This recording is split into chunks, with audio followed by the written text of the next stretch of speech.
Assalamu alaikum class 7. Today we are going to discuss lecture number 5 of chapter number 1 sets. इस lecture में हम discuss करेंगे Venn diagrams of union and intersection of two sets. सबसे पहले हम देखते हैं वेन डायग्राम क्या है। Now we shall illustrate the concept of sets with the help of Venn diagram. अब हमने क्या करना है कि जो हमारे पास सेट का कॉन्सेप्ट है उसको मज़ीद वाज़िया करना है हमने with the help of these diagrams. In these diagrams a set is usually represented by a circle. In diagrams में हम सेट को सर्कल से रिप्रेजेंट करते हैं और यूनिवर्सल सेट को रेक्टेंगल से रिप्रेजेंट करते हैं। अब हम देखते हैं सबसे पहले when diagram of union of two sets के दो सेट्स की यूनियन की वेन डायग्राम कैसे ड्रॉ होती है। एग्जांपल नंबर 1 है, if U is equal to 1 2 3 5 7 9, अगर यूनिवर्सल सेट ये है, ए क्या है 1 2 3 है एंड बी 5 7 9 है, then find A union B. आपने A union B find out करनी है। अब आप सबसे पहले देखें कि ए और बी आपस में कौन से सेट्स हैं, क्या इनमें कुछ कॉमन है। इन दोनों सेट्स में कुछ कॉमन नहीं है, इसका मतलब है ए और बी डिसजॉइंट सेट है। हमें डिसजॉइंट की डेफिनेशन पता है कि जिन दो सेट्स में कोई भी चीज़ कॉमन नहीं होगी, कोई भी एलिमेंट कॉमन नहीं होगा, वो आपके पास डिसजॉइंट सेट होगा। अब नेक्स्ट है आपके पास ये डिसजॉइंट सेट्स हैं, तो हमने इनकी यूनियन फाइंड करनी है। ए यूनियन बी लिया, 1 2 3 यूनियन 5 7 9। जब हमने इसकी यूनियन ले ली, हमारे पास 1 2 3 5 7 9 आ गया। अब हम देखते हैं कि हमने वेन डायग्राम कैसे ड्रॉ करनी है। रेक्टेंगुलर बॉक्स है, ठीक है, जो रेक्टेंगल है वो क्या है, यूनिवर्सल सेट है। अब यूनिवर्सल सेट के अंदर ये दोनों सेट आएंगे क्योंकि यूनिवर्सल सेट में तमाम एलिमेंट्स आते हैं। सो ए और बी सेट यूनिवर्सल सेट के अंदर आएंगे। अब आपने ए सर्कल जो है ये ए सेट है, ए दूसरा सर्कल बी सेट है। अब आप देखें क्योंकि ये डिसजॉइंट है, इनमें कुछ भी कॉमन नहीं है, तो दो अलग-अलग सर्कल मैंने ड्रॉ कर लिए हैं।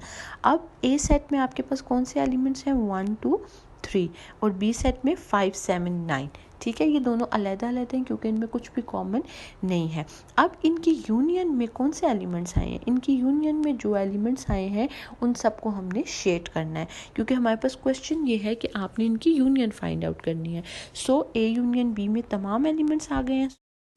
अब आपके पास एग्जाम्पल नंबर 2 है, if U is equal to 1 2 5 7 8, universal set ये है, A set 2 5 7 and B set 1 2 5 8, then find A union B. इसकी भी आपने ए यूनियन बी फाइंड करना है, लेकिन अब आपने देखना है कि इसकी डायग्राम कैसे ड्रॉ होगी। ए और बी सेट कौन से सेट्स हैं, तो आप देखेंगे ए और बी सेट में कुछ कॉमन है, यस 2 एंड 5 कॉमन है। इसका मतलब है कि ये कौन से सेट हैं जिसमें कोई एलिमेंट कॉमन हो, वो आपके पास ओवरलैपिंग सेट है, चाहे वो एटलीस्ट वन एलिमेंट कॉमन हो।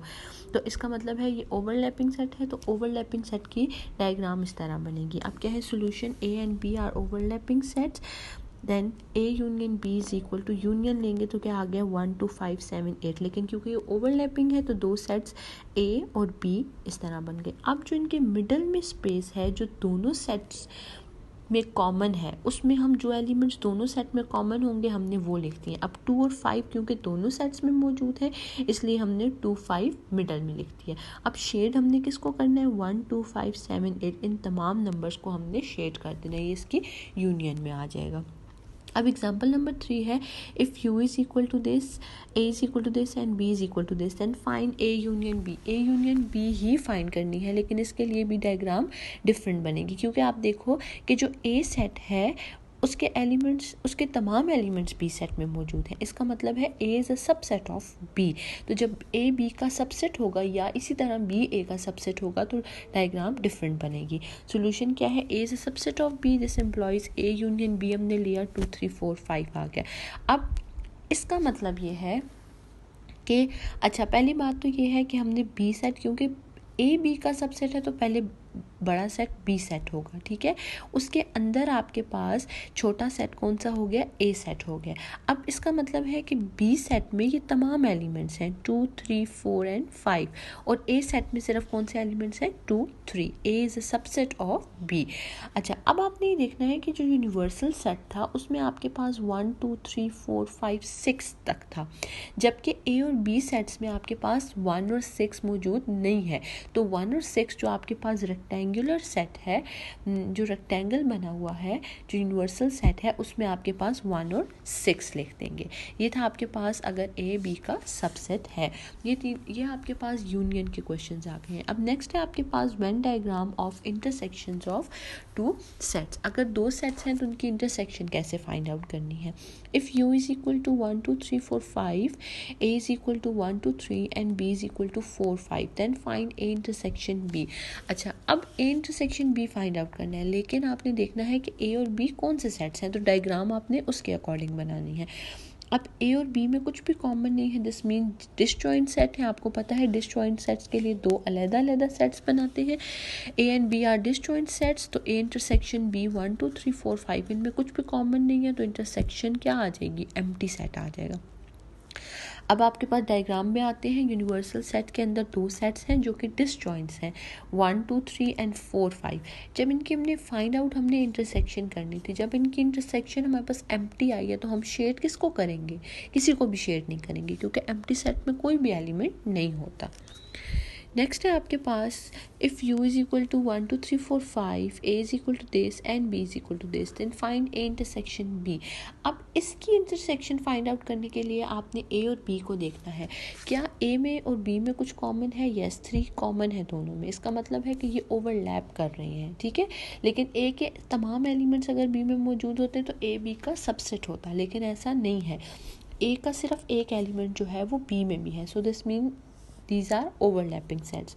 Solution है a and b are overlapping sets. This implies a intersection b. अच्छा, अब इनके इंटरसेक्शन हम लेते हैं। इंटरसेक्शन जब हमने ली तो हमारे पास कॉमन कौन सा नंबर आ गया, 3 कॉमन आ गया। Element 3 is common.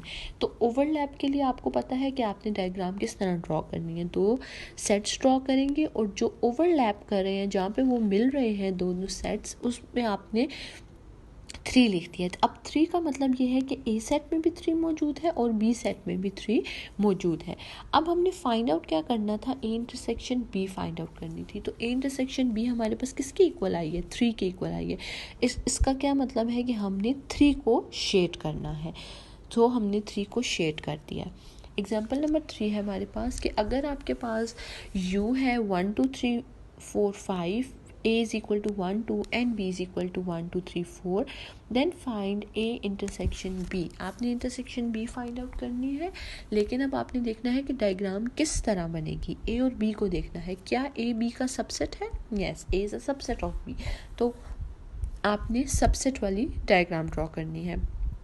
A is a subset of B और उनकी इंटरसेक्शन किसके इक्वल आई है, 1 2 के इक्वल आई है। तो B बड़ा सेट है, तो आप पहले B ड्रॉ करेंगे, B के एलिमेंट्स, और फिर A ड्रॉ करेंगे। A में 1 2 है और B में ये तमाम नंबर्स आ जाएंगे 1 2 3 4। अब आप यूनिवर्सल सेट की तरफ जाएं। कोई एलिमेंट ऐसा है जो A और B में ना हो, 5 ऐसा है जो A और B में नहीं है, so that will count in universal set, ठीक है, वो यूनिवर्सल सेट में आ जाएगा।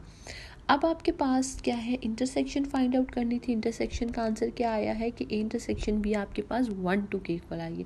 इसका मतलब है सिर्फ आपने 1 2 को शेड करना है, दैट इज सेट ए, उसको आपने सिर्फ शेड करना है। अब आपने इन एग्जाम्पल्स को रिपीट करना है सबकी डिफरेंट डायग्राम्स के साथ, और एक्सरसाइज 1.4 का क्वेश्चन नंबर 1 जो है अपनी नोटबुक्स पे सॉल्व करना है। Thank you.